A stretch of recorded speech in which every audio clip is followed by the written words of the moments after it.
अस्सलाम वालेकुम रहमतुल्लाहि व बरकात। अल्लाह के नाम से शुरू जो बड़ा कृपालु और अत्यंत दयावान है।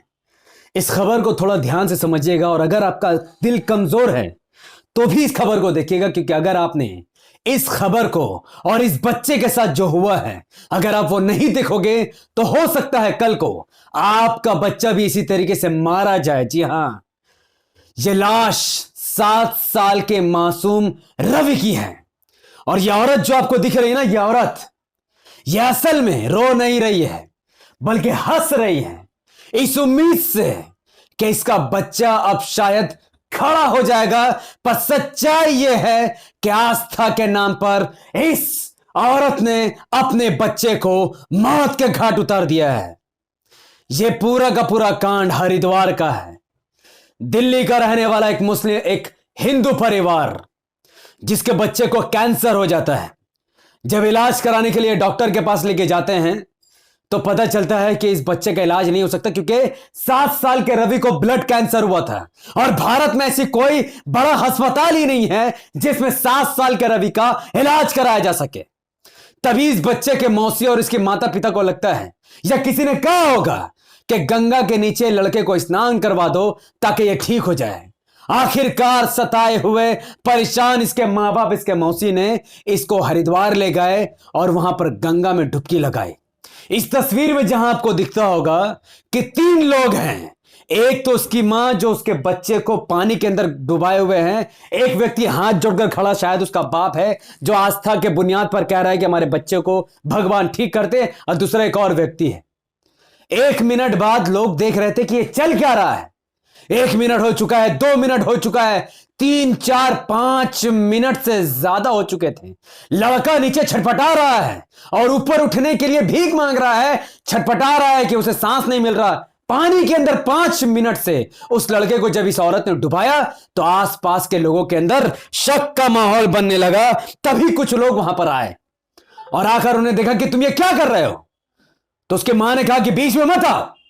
वो लोग समझ गए कि यह लड़का शायद अब नहीं बचा है या फिर देर की तो मर जाएगा।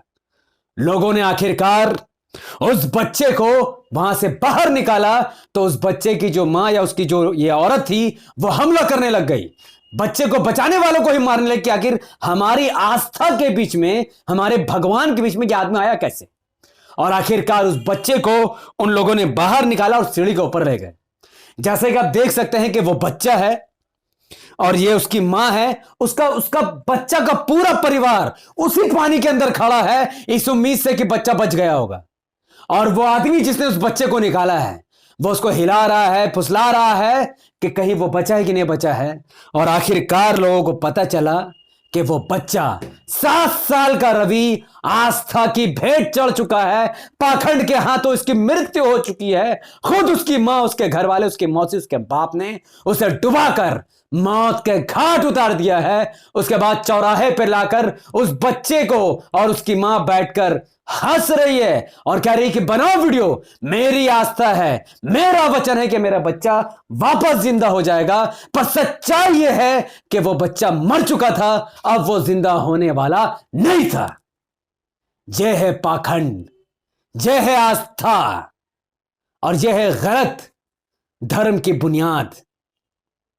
पुलिस ने इन तीनों को गिरफ्तार जरूर किया है, पर सवाल अब भी यही है कि 7 साल के रवि को गंगा के अंदर 5-10 मिनट तक जबरदस्ती डुबा के रखना, यह आइडिया किस पंडित ने इस औरत को दिया था, किस परिवार ने इस औरत को दिया था। जिसने भी यह मशवरा, यह गलत पाखंड इस औरत के दिमाग में भरा था, पुलिस को उन लोगों को हिरासत में लेना होगा, तब होगा इंसाफ।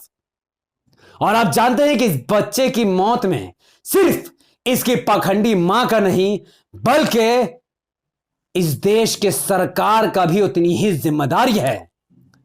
इस बच्चे के खून की जिम्मेदारी इस देश के प्रधानमंत्री नरेंद्र मोदी को लेनी होगी, इस देश के भारतीय जनता पार्टी के नेताओं को लेनी होगी, क्योंकि इस देश में जिस तरीके से जितनी लागत से राम मंदिर को बनाया गया, 85,000 करोड़ रुपए का जो इन्वेस्टमेंट किया गया अयोध्या में, अगर उतना पैसे से 3-4 सरकारी कैंसर हॉस्पिटल खोल दी जाते तो शायद इस बच्चे का इलाज हो जाता। शायद इस बच्चे के घर वाले के दिल में आता कि मोदी जी ने बड़े बड़े कैंसर के हॉस्पिटल खोल दिए हैं, हाँ इस बच्चे को बचाया जा सकता था, तो वो गंगा में स्नान करने की जगह इस बच्चे को वो सरकारी हॉस्पिटल में ले जाते।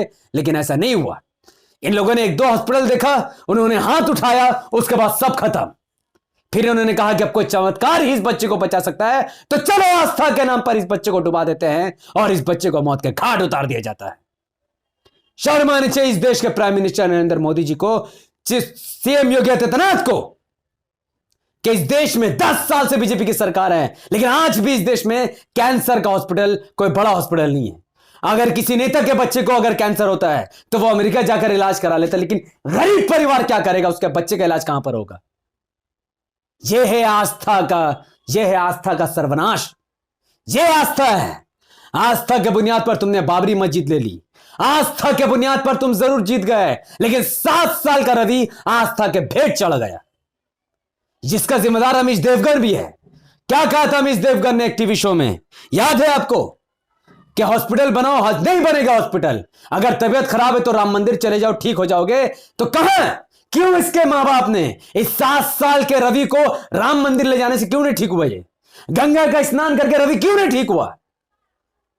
और तुम ट्वीट में कहते हो कि हार गए बेरी, मेरे रघुवर जीत गए। हां जीत गए, तुम्हारी आस्था जीत गई। हार गया बाबरी मस्जिद, हार गए इस देश का मुसलमान, तुम जीत गए। लेकिन कौन हारा साथ में? 7 साल का मासूम रवि हार गया, पाखंड के भट्टे में चढ़ गया 7 साल का रवि। और यह पाखंड अब भी रुका नहीं है। उसी अयोध्या में जब एक बंदर गया राम मंदिर के अंदर कुछ लुटने कुछ लेने के लिए, तो लोगों ने कहा हनुमान आ गए। यह आस्था है। यह आस्था बहुत खतरनाक चीज है। मुसलमानों की मस्जिद को जबरदस्ती छीन लेती है यह आस्था। सुप्रीम कोर्ट कह रहा था कि वहां पर मंदिर तोड़कर मस्जिद नहीं बनाई गई है, बल्कि इस्लाम के सिद्धांतों के अनुसार बाबरी मस्जिद को बनाई गई है, फिर भी तुमने राम मंदिर वहां बना लिया। सुप्रीम कोर्ट कह रहा था कि 450 साल से वहां पर मस्जिद थी, देश गुलाम था तो भी वहां मस्जिद थी, देश आजाद हुआ तो भी वहां मस्जिद थी, 450 साल से वहां पर नमाज पढ़ी जा रही थी, उसके बावजूद भी तुमने राम मंदिर बना लिया।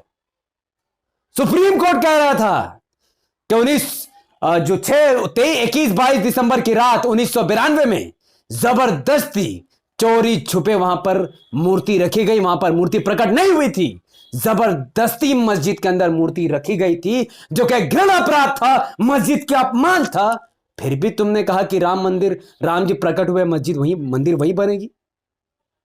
सुप्रीम कोर्ट मानता था यह बात कि मुसलमानों को उनकी मस्जिद से गलत तरीके से वंचित कर दिया गया, उसके बावजूद भी तुमने वहां पर राम मंदिर बना दिया। और तुम कह रहे हो कि तुम जीत गए, और थूकता हूं मैं उन सेलिब्रिटीज के मुंह पर जिन्होंने राम मंदिर उद्घाटन में जाना सही समझा। थूकता हूं मैं उन पर। उनको जाना चाहिए हॉस्पिटल के इनॉग्रेशन में, स्कूल के इनॉग्रेशन में और इंस्टीट्यूट के इनॉग्रेशन में। अगर ये लोग स्कूल, कॉलेज, हॉस्पिटल का समर्थन करते तो आज 7 साल का रवि जिंदा होता। लेकिन इन्होंने भी हिंदू वोट बैंक के चक्कर में राम मंदिर को जाना सही समझा, पाखंड को बढ़ावा देना सही समझा। प्राण प्रतिष्ठा कहां गई? प्राण प्रतिष्ठा डालो इस बच्चे के अंदर जान। मोदी जी गए थे ना प्राण प्रतिष्ठा, जानते हैं प्राण प्रतिष्ठा का क्या मतलब होता है? मूर्ति के अंदर जान डाल देना। राम जी की मूर्ति के अंदर जान डालने गए थे मोदी जी, प्राण प्रतिष्ठा करने गए थे मोदी जी 22 जनवरी को। आज क्या मोदी जी 7 साल के रवि के पास जाएंगे? क्या इस 7 साल के हिंदू लड़के की प्राण प्रतिष्ठा करेंगे मोदी जी? नहीं करेंगे, क्योंकि उनके पास इतना टाइम नहीं है। एक गरीब बच्चे के सर में हाथ रखने का मोदी जी के पास टाइम नहीं है, क्योंकि वो जानते हैं कि वो इसके पास जाएंगे तो ये बच्चा जिंदा नहीं हो सकेगा। एक पाखंड के रूप में अच्छा लगता है, रियलिटी में उसका कोई मतलब नहीं है, कोई अस्तित्व नहीं है। मैं इस देश के 140 करोड़ लोगों से कहना चाहूंगा कि छोड़ दो पाखंड, ऐसी आस्थाओं पर विश्वास मत रखो। तुम्हारा बीमारी का इलाज किसी मस्जिद, किसी मंदिर या किसी स्नान में नहीं, बल्कि अस्पताल में हो सकती है। फॉर गॉड सेक, वोट दो तो सिर्फ मंदिर मस्जिद के लिए नहीं, बल्कि अस्पताल के लिए वोट दो, स्कूल कॉलेज के लिए वोट दो। अगर यही तुम वोट हॉस्पिटल के लिए देते तो आज रवि जिंदा होता।